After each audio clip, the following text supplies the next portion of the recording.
This film was in limbo longer than Alana Rasputin.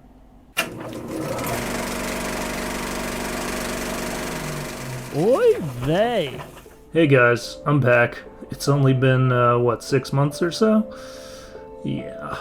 Thanks to theaters being closed everywhere, I didn't have much new content to talk about, I guess. But, Jewish review guy, you say? Wouldn't this have been the perfect time to come up with fresh content that covered older films or gave commentary on cinema in general? Well, yes, but, shut up. I didn't feel inspired.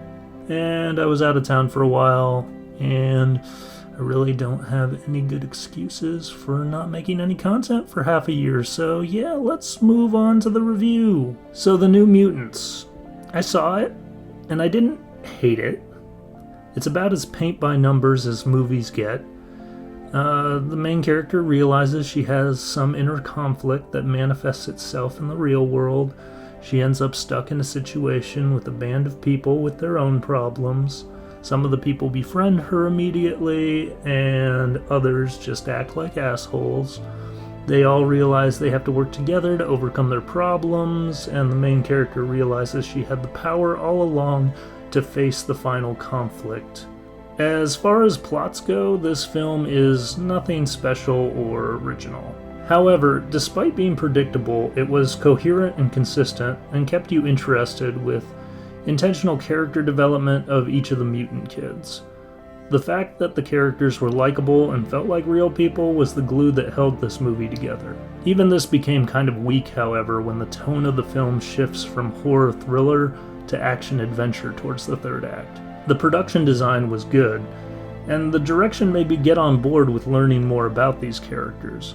But when you focus less on the psychological issues the inner demons of these kids had on them, and more on punching those problems with CGI mutant powers, the stakes feel quite a bit lower.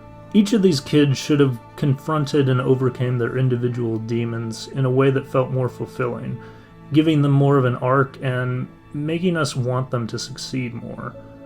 The movie just kind of combines the threat and takes away the interesting story elements that made you interested in the movie in the first place. I feel like this is the problem most horror/thriller films run into with a PG-13 rating. They play down the personal trauma of characters that are supposed to be grounded, as well as their reactions to that trauma. If this film was more dark and willing to have some more harsh consequences, it might have been really good. As it is, though, it establishes a decent premise with a lazy cliché ending. I'll give it a 6 out of 10.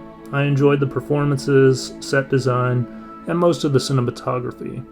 I'm also glad this film finally got a theatrical release after getting juggled around for so very long. Good to be back, folks. Hopefully theaters will stay open and I can see you again sooner than later.